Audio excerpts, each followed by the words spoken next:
ఎక్సెల్లా global study abroad summit 2024 జరగబోతోంది. ఫిబ్రవరి 11న ఉదయం 10 గంటల నుంచి సాయంత్రం 5 గంటల వరకు తాజ్ డెక్కన్, బంజారా హిల్స్, హైదరాబాద్లో. నమస్తే, వెల్కమ్ టు ఐ డ్రీమ్. నా పేరు ప్రసాద్. మాజీ ముఖ్యమంత్రి చంద్రబాబు నాయుడు ఢిల్లీ టూర్ తర్వాత రాజకీయ పరిస్థితులపైన, రాజకీయ అభిప్రాయాలపైన రకరకాల చర్చోపచర్చలు జరుగుతున్నాయి. అమిత్ షాతో చంద్రబాబు భేటీ అయ్యాక ఏం జరిగింది, ఎలాంటి ఫలితాలు రాబోతున్నాయి, ఇవన్నీ ఒక ఎత్తు అయితే, చంద్రబాబును బీజేపీ స్వాగతించిందా, లేదంటే చంద్రబాబే తన అవసరాల కోసం తన భయంతో బీజేపీ చెంతకు చేరాలని ఆశిస్తున్నారా అన్నది కూడా ప్రధానమైన చర్చగా మారుతున్న పరిస్థితి. తెలుగుదేశం పార్టీకి సంబంధించిన మీడియాలో కొన్ని కథనాలు అయితే వచ్చాయి. చంద్రబాబు ఖచ్చితంగా ఎన్డీఏలో చేరి ఎన్డీఏ బలోపేతాన్ని కృషి చేయాలి, దేశానికి మీ నాయకత్వం అవసరము అన్న బూస్టప్ చేస్తూ వార్తా కథనాలు వచ్చాయి. ఇది ఎంతవరకు నిజం అన్న అనుమానాలు కూడా రేకెత్తున్నాయి. ఇలాంటి పరిణామాలు, Delhi tour, Chandrababu Delhi tour, BJP వ్యూహాలు, అలాగే ఈ ఎపిసోడ్కి సంబంధించి విశ్లేషణ చేసేందుకు మనతో మాజీ వైస్ ఛాన్సలర్ హనుమంతు లజపతిరాయ్ గారు ఉన్నారు. సార్ నమస్తే. సార్ నమస్కారం. సార్, మనకి ఇప్పుడు ఎన్నికలు దగ్గరే కొద్దీ చిత్రాలు జరుగుతున్నాయి, విచిత్రాలు మీరు కూడా చూస్తూ ఉన్నారు. తాజాగా ఇప్పుడు చంద్రబాబు నాయుడు గారు ఢిల్లీ వెళ్ళి అమిత్ షాను కలిశారు అన్నది ఒకటి, కలిసినట్టుగానే దాదాపుగా చెప్పుకోవచ్చు. కాకపోతే ఆయన కలిసిన పిక్చర్స్ ఏవి కూడా బయటికి రాలేదు సార్, కలిసిన చిత్రాలు ఏవి బయటికి రాలేదు. తెలుగుదేశం పార్టీకి సంబంధించిన మీడియా మాత్రం అసలు చంద్రబాబు అవసరం బీజేపీకి ఉంది, జాతీయ స్థాయి నాయకుడిగా దేశానికి మీ సేవలు అవసరం, అలాగే బీజేపీకి అవసరం, ఎన్డీఏకి అవసరమని వాళ్ళంతా కూడా మరీ బతిమలాడుతున్నట్లుగా వార్తా కథనాలు వచ్చాయి.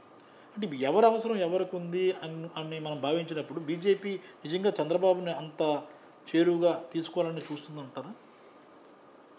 వాస్తవ పరిస్థితిని కూడా మనం గమనించాలి సార్. కేంద్రంలో బీజేపీ ప్రస్తుతం చాలా బలమైనటువంటి పార్టీ. అవును సార్. ఇక అయోధ్య రామ మందిరం, మిగతా కొన్ని విషయాల్లో ఈ నేపథ్యంలో బీజేపీ ప్రజల తాలూకు మన్ననలు పొందినటువంటి పరిస్థితి కూడా అందరూ పరిశీలిస్తున్నారు. ఈ పరిస్థితుల్లో రాబోయే ఎన్నికల్లో కూడా, లోక్సభ ఎన్నికల్లో కూడా బీజేపీ అత్యధిక మెజారిటీ, బహుశా గతంలో కన్నా ఎక్కువ సీట్లు వచ్చినా ఆశ్చర్యపోవాల్సిన పని లేదు. సో 370 స్థానాలకు పైగా మేము గెలుచుకుంటామని ధీమాను కూడా ప్రధానమంత్రి గారు మోడీ గారు వ్యక్తం చేశారు, చెప్తున్నారు. సో ఈ పరిస్థితుల్లో వాళ్ళకి తెలుగుదేశం లాంటి పార్టీలతో మళ్ళా పొత్తు ఏర్పాటు చేసుకుంటే తమ తాలూకా ఉనికి, అంటే తమకి ఇంకా ఎక్కువ మెజారిటీ వస్తుందనే విషయాలు ఆలోచన చేయడం బహుశా అది కరెక్ట్ కాదేమో అనిపిస్తుంది. ఎందుకంటే ఆ అవసరం వాళ్ళకి లేదు, బీజేపీ పార్టీకి అవసరం లేదు. కానీ వాళ్ళు ఏంటంటే అలాంటి ఇక్కడ రాష్ట్రంలో, మన రాష్ట్రంలో పరిస్థితి మనం చూస్తే ఎటువంటి పరిస్థితుల్లో కూడా వైసీపీ పార్టీని ఎన్నికల్లో ఓడించాలి, అవసరమైతే ఎవరితోనైనా పొత్తు పెట్టుకొని, భావజాలం డిఫరెంట్గా ఉన్న పార్టీలు అయినా పర్వాలేదు, మనకు కావాల్సింది జగన్ గారి ప్రభుత్వాన్ని ముందు ఓడించాలి అనేటటువంటి ఒక మేనిఫెస్టోతో అంతా పోయిందండి. ఇదంతా చెప్పండి సార్, కంటిన్యూ. సో ఈ పార్టీని ఎలాగైనా గద్దె దించాలనేటువంటి ఒక అది మంచి సంకల్పం కాదనుకోండి, బట్ ఎనీవే వాళ్ళు గెలవాలనే పద్ధతిలో వాళ్ళు ఆలోచన చేస్తూ ఒక పవన్ కళ్యాణ్తో కూడా ముందు ఒక ఒప్పందానికి రావాలని ప్రయత్నిస్తూ ఉన్నారు. సీట్ల సర్దుబాటు విషయంలో ఇంతవరకు ఆ పార్టీతో కూడా క్లారిటీ లేదు. అదేవిధంగా ఇప్పుడు చంద్రబాబు నాయుడు గారితో కూడా ఇప్పుడు చూస్తే టీడీపీ పార్టీతో బీజేపీ వాళ్ళు ఏమడుగుతున్నారంటే, వాళ్ళు ఎక్కడైతే టీడీపీ బలంగా ఉన్నటువంటి స్థానాలు ఉన్నాయి, ప్రధానంగా అర్బన్ ఏరియాస్ ఉన్నాయి కొన్ని. అవును సార్. సో అర్బన్ ఏరియాస్లో వాళ్ళు టీడీపీ స్ట్రాంగ్ హోల్డ్స్ ఎక్కడైతే ఉన్నాయో అక్కడ అదే స్థానాలు బీజేపీ కూడా ఇంచుమించు 7 ఎంపీ స్థానాలు కోరుకుంటున్నట్లు 6 నుంచి 7 మనకి మీడియాలో వార్తలు వస్తూ ఉన్నాయి. అలాగే ఒక 10 నుంచి 15 ఎమ్మెల్యే స్థానాలు కూడా వాళ్ళు ఆశిస్తున్నారు బీజేపీ వాళ్ళు అవును ఈ పొత్తులో భాగంగా. అవును సో ఇక్కడ ఇదొక 15 స్థానాలు, అక్కడ మరొక 7 ఎంపీ స్థానాలు, తర్వాత పవన్ కళ్యాణ్ కనీసం 50 అసెంబ్లీ స్థానాలు అడుగుతున్నారు. అవును ఆయన కూడా ఒక 5 ఎంపీ స్థానాలు అడుగుతున్నారు. వాళ్ళ 2 ఎంపీ స్థానాలు అడిగారు. అవునవును సో మరి ఇవన్నీ వెళ్ళిపోతే ఇంకా టీడీపీకి ఏం మిగులుతుంది? అంతే అంటారు. అంటే సార్ ఇప్పుడు ఒకటి కీలకమైన పాయింట్ మీరు చెప్పారు సార్. ఇంత అవుతున్నప్పుడు కూడా టీడీపీ రాష్ట్రంలో బలంగా ఉంది అంటే గత ఎన్నికల్లో ఓడిపోవచ్చు కానీ క్యాడర్ అనేది ఉంది, ఒక సీనియర్ పార్టీగా ఉంది. ఇంత అవుతున్నప్పుడు ఒక సింగిల్గా పోటీ చేయకుండా మళ్ళీ జనసేనతో జతకట్టారు. ఇప్పుడు బీజేపీ కోసం తహతాలు ఆడుతున్నారు. ఇంత పొత్తుల కోసం తహతాలు ఆడాల్సిన పరిస్థితి టీడీపీ భయమా పెరుగుతానమా లేకపోతే ఏం సార్? అంటే ఇప్పుడు లేటెస్ట్ సర్వేస్ కూడా ఏం చెప్తున్నాయంటే ఇప్పుడు ఇలా ఎన్నికలు జరిగినా కూడా సీఎం జగన్మోహన్ రెడ్డి గారు తిరిగి అధికారంలోకి వచ్చే అవకాశం ఉందని చాలా సర్వేలు చెప్తూ ఉన్నాయి. అవును. సో ప్రజల నాడి కూడా అలాగే ఉంది. ప్రజలు కూడా ఏంటంటే ఇంతకన్నా ఇప్పుడున్నటువంటి వైసీపీ గవర్నమెంట్ కన్నా ఇంకొక గవర్నమెంట్ ఏదైనా వస్తే బెటర్గా ఇంకేమైనా వస్తే బెటర్గా ఇంతకన్నా మంచిగా ఏమైనా మాకు ప్రోత్సాహకాలు కానీ మరి ప్రజలకు అందించే సంక్షేమ కార్యక్రమాలు కానీ అందించగలవా అనేటటువంటి విషయంలో ప్రజలు చాలా వరకు రీథింకింగ్లో పడ్డారు.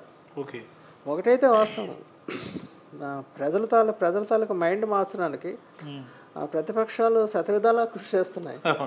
అంటే జగన్ గారి పట్ల ఆయన పార్టీ పాలన పట్ల వ్యతిరేకమైనటువంటి భావాలు కలిగించడానికి చాలా వరకు కృషి జరుగుతుంది. బట్ ప్రజలు కూడా దీన్ని గమనిస్తున్నారనమాట. ఇప్పుడు ఈవెన్ ఇంటెలిజెన్స్ వర్గాలు కూడా చెప్తున్నాయి ఏంటంటే ప్రజలు చాలా అంటే వాళ్ళు బాగా ఆలోచన చేస్తున్నారు. అంటే ఇంతకన్నా ఏ గవర్నమెంట్ వచ్చినా కూడా మనకి ఎక్కువ ఇచ్చేది ఏమి ఉండదు. సో కాబట్టి ఇప్పుడున్నటువంటి ప్రభుత్వంతో మనం కానీ ఇప్పుడున్నటువంటి ప్రభుత్వానికి తిరిగి ఎన్నుకుంటే మనకి ఎటువంటి సమస్యలు ఉండవు అనేటువంటిది ప్రజల్లో కూడా ఒక అభిప్రాయంగా తెలుస్తూ ఉంది. కాబట్టి ఈ నాడి గ్రహించినటువంటి టీడీపీ శ్రేణులు వాళ్ళ పార్టీ నాయకుడు చంద్రబాబు గారు ఆయన ఎటువంటి పరిస్థితుల్లో కూడా ఈ పార్టీ అధికారంలో రాకూడదు కాబట్టి మరి ఎవరు నీవే తప్ప ఎతప్పనం పెరుగా అనే పద్ధతిలో కేంద్ర ప్రభుత్వంలో ఉన్నటువంటి బీజేపీ మోడీ గారికి ప్రధానమంత్రి గారి దగ్గరికి వెళ్ళి వాళ్ళు ఏ షరతులు పెట్టినా మేము ఒప్పుకుంటాం అనే స్థాయి కూడా ఆయన వచ్చేసారు. సో ఇవన్నీ దేన్ని సూచిస్తున్నాయి? ఆ పార్టీ బలహీనమైనట్ల బలోపేతమైనట్ల బలంగా ఉన్నట్ల డెఫినెట్గా తెలుగుదేశం పార్టీ వాళ్ళు అనుకున్నంత బలం వాళ్ళకి లేదు అనేటటువంటిది వాళ్ళకి మనసులో తెలుస్తూనే ఉంది. ఇప్పుడు ప్రధానమైనటువంటి స్థానాలు ఇప్పుడు కిరణ్ కుమార్ రెడ్డి గారు బీజేపీ తరఫున, అలాగే జీవీఎల్ నరసింహారావు గారు, పురంధేశ్వరి వీళ్ళు కూడా మంచి స్థానాలు ఆశిస్తున్నారు. ఖచ్చితంగా గెలిచే స్థానాలు కావాలంటున్నారు. సో మరి వాళ్ళకి గెలిచే స్థానాలు ఇవ్వాలంటే సో ఇలాంటి టీడీపీ వాళ్ళు త్యాగాలు చేయాలి. మరి ఆ త్యాగాలు నిజంగా జరుగుతాయా? మరి అక్కడ ఏమైనా ప్రతిష్టంభన సంప్రదింపులు ఏమైనా ప్రతిష్టంభన ఏర్పడుతుందా? అవును సార్, ఈ విషయాలన్నీ కూడా మనం చూడాల్సిన పరిస్థితి అయితే ఉంది సార్. ఇంకోటి సార్, అంటే ఇన్ కేస్ అంటే ఇప్పుడు చర్చలు జరుగుతున్నాయి. చంద్రబాబు గారు మిడ్ నైట్ సుమారుగా 11:30-12 ఆ సమయంలో అమిత్ షాతో కలిశారంటున్నారు కానీ దానికి సంబంధించిన పిక్చర్స్ ఏవి కూడా బయటికి రాలేదు. ఇవన్నీ ఒక సందేహాస్పదంగా ఉంది. ఈ చర్చలు ఏం జరిగాయి, ఫలవంతమయ్యాయా లేదనేది.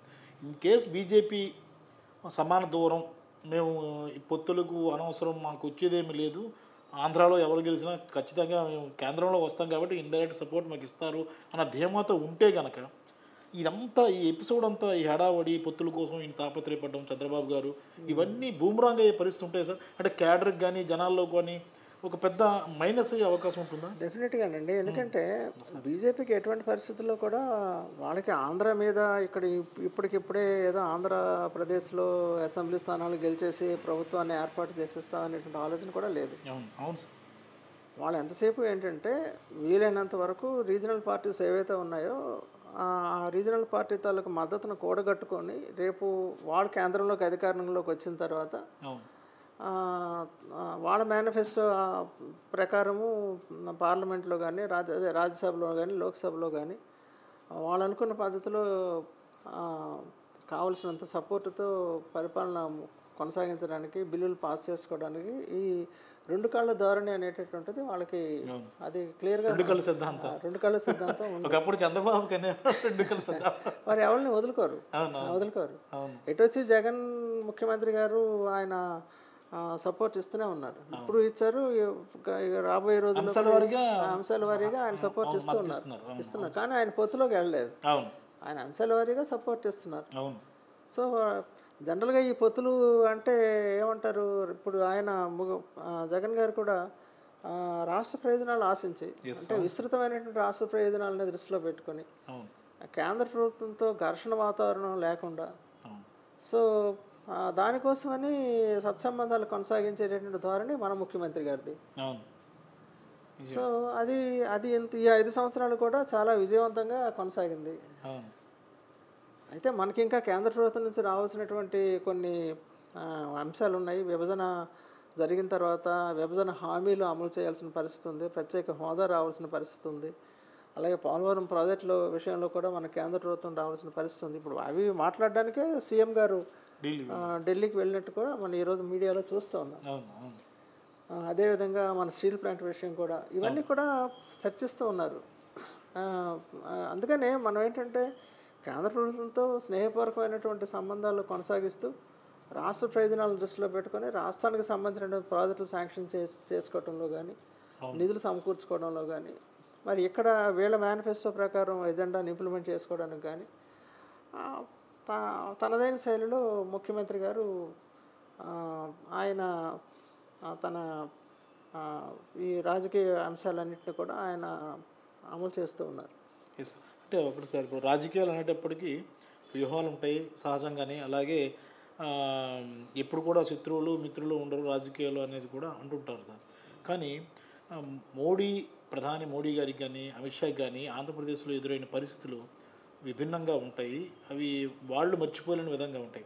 చంద్రబాబు గారి హయాంలో అమిత్ షా కాన్వాయ్ పైన రాళ్ల దాడిని ఎవరూ మర్చిపోలేరు. అలాగే ప్రధాని మోడీ విషయంలో చంద్రబాబు గారు చేసిన విమర్శలు ఏవైతే ఉన్నాయో అసెంబ్లీ సాక్షిగా కానీ లేదంటే బయట కానీ ఇవన్నీ కూడా ఖచ్చితంగా వాళ్ళ దృష్టికి వెళ్ళి ఉంటాయి. ఈ పరిస్థితుల్లో బీజేపీతో కలవడానికి చంద్రబాబు తహతాలు ఆడుతున్నా బీజేపీ వర్గాలు ఇవన్నీ కూడా ఇలాంటి వ్యక్తితో ఎలా కలవగలం అన్న భావన వచ్చినప్పుడు ఏమైనా ఈ బెడిసికొట్టి గతంలో కూడా ఎన్డీఏ గవర్నమెంట్ 2014-19 మధ్యలో కూడా బీజేపీ కేంద్ర ప్రభుత్వంలో టీడీపీ కూడా భాగస్వామిగా ఉంది. తర్వాత 4 సంవత్సరాలు కలిసి కాపురం కూడా చేశారు. తర్వాత విభేదాలు వచ్చాయి. అక్కడ నుంచి చంద్రబాబు నాయుడు గుడ్ బై చెప్పారు బీజేపీకి. ఆ విషయాలు బీజేపీ మర్చిపోతుందని నేను అనుకోవడం లేదు. ఇప్పుడు ప్రధానమంత్రి మోడీ గారు చాలా విపరీతంగా విమర్శించారు చంద్రబాబు నాయుడు గారిని కొన్ని అంశాల్లో. సో అవి వాళ్ళు మర్చిపోతారని నేను అనుకోవడం లేదు. తప్పితే వాళ్ళు నమ్మే పరిస్థితి అయితే ఉండదు.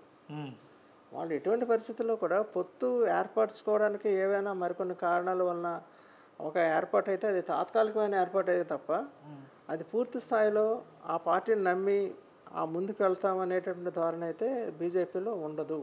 ఓకే, అది ఎటువంటి పరిస్థితుల్లో కూడా ఉండదు.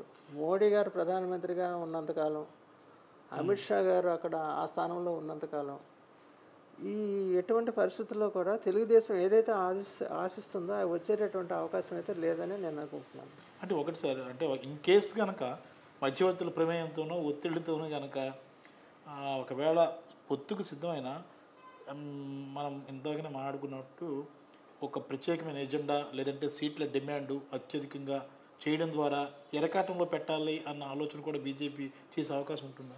డెఫినెట్గా. ఎందుకంటే మీరు అన్నట్లు 26 అసెంబ్లీ సీట్లు, ఎంపీ సీట్లు 6-7 అంటే చిన్న విషయం కాదు. మరి అక్కడ ఒకవేళ ఇప్పుడు ఒక ప్రమాదం ఉంది. ఇక్కడ బీజేపీ తెలుగుదేశం పార్టీతో పవన్ కళ్యాణ్ పార్టీతో అంటే ఈ 3 ఎలియన్స్ ఏదైనా వాళ్ళు కలిసి సీట్ల సర్దుబాటు జరిగినప్పుడు దురదృష్టవశాత్తు ఆ స్థానాల్లో ఓడిపోయింది అనుకోండి, అది బీజేపీ కూడా అవమానమే.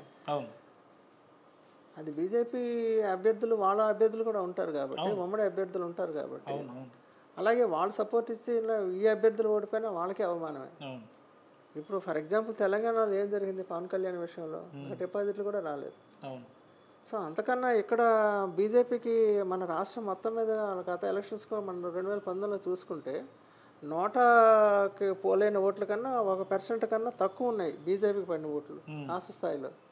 సో ఇక్కడ వాళ్ళు పొత్తు కుదుర్చుకొని, అంటే 500 ఓట్లు వచ్చినా రాని ఒక అసెంబ్లీ స్థానంలో మేము గెలుస్తామేమో అంటే అంత తక్కువగా అంచనా వేసుకొని పాపం గెలవడానికి ఎంపర్లాడుతున్నటువంటి పరిస్థితి తెలుగుదేశంకి ఇక్కడ చాలా క్లియర్గా కనబడుతుంది.